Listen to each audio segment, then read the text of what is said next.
crock pot beef. Let's try it. I'm going to start with a 3 to 5 pound chuck roast. I got a bottom round because I'm going to shred it. I'm going to use 1 stick of butter. Yes, the whole stick. 1 pack of onion soup mix, dry.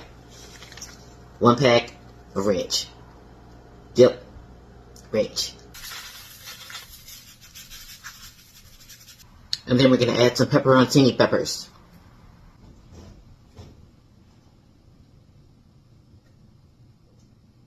And then we're going to cook it on low for 8 hours.